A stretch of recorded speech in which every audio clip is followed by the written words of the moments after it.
ನಾನು ಹೇಳಿದ ಉದ್ದೇಶ ಏನಪ್ಪ ಅಂತಂದ್ರೆ, ಮನಸ್ಸನ್ನು ಆ ಕಡೆ ಕೊಟ್ಟಾಗ, ನಾನು ಹೇಳಿದ ಕಡೆ ಕೊಟ್ಟಾಗ ನಿಮಗೆ ಆರಾಮಾಗ್ತದೆ.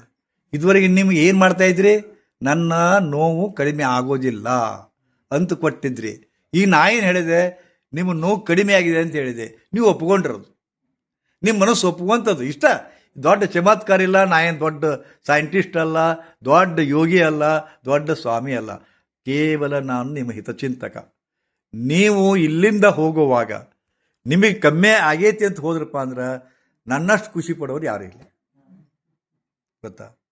ನಮ್ಮಷ್ಟು ಖುಷಿ ಪಡೋರು ಯಾರೂ ಇಲ್ಲ. ಯಾಕಂದ್ರೆ ಇಲ್ಲಿ ಬಂದಿರ್ತೀರಿ, ಕಮ್ಮಿ ಆಗ್ಲಿಕ್ಕಪ್ಪ ಅಂದ್ರೆ ನಮಗೆ ಬೇಜಾರಾಗುತ್ತದೆ. ಪಾಪ ಇಷ್ಟೆಲ್ಲ ಖರ್ಚು ಮಾಡಿ 10 ದಿವಸ ಇದ್ದರು, ಹೌದಾ? ಅವಾಗ ನಮಗೆ ಹೆಂಗೆ ಅನ್ನಿಸ್ತದೆ? ಆದ ಕಾರಣ ನಾವು ಇದನ್ನೆಲ್ಲ ಸರ್ಕಸ್ ಮಾಡ್ತಾ ಇದ್ದೀವಿ. ಮೂಲ ಉದ್ದೇಶವೇ ಅದು. ಏನು? ನೀವು ಇಲ್ಲಿಂದ ನಕ್ಕೊಂತ ಹೋಗ್ಬೇಕು. ಬರೋವಾಗ ಅಳ್ಕೊಂತ ಬಂದಿರಿ. ಯಪ್ಪೋ ಕೂಡಕ್ಕೆ ಬರೋವಲ್ಲ ಯವ್ವ ಅಂತ ಬಂದಿರಿ ನೀವು, ಹೌದಲ್ಲ? ಅಡ್ಡಾಡಕ್ಕೆ ಬರೋದಿಲ್ಲ ಯವ್ವ ಅಂತ ಬಂದಿರಿ, ಮೊಣಕಾಲು ನೋವೈತೆ ಯವ್ವ ಅಂತ ಬಂದಿರಿ.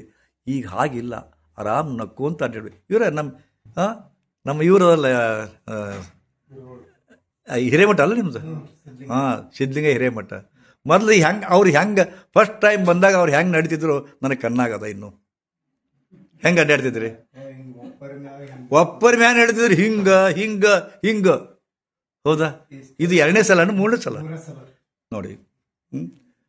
10%, 15%, 20%, 30% ಕಮ್ಮಿ ಹಾಕುವಂತ 4-5 ಸಲ ಬರೋ ಹೊತ್ತಿಗೆ ಪೂರ್ಣ ಕಮ್ಮಿ ಆಗಿಬಿಟ್ಟಿರ್ತದೆ ನಿಮಗೆ.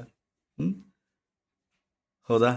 ಇದೇ ನಾನು ಹೇಳಬೇಕಾಗಿದ್ದನ್ನು ನಾನು ಮಾಡಿಸಿದ್ದೀನಿ. ಶ್ರೀ ಗುರುದೇವ್, ಶ್ರೀ ಗುರುದೇವ್.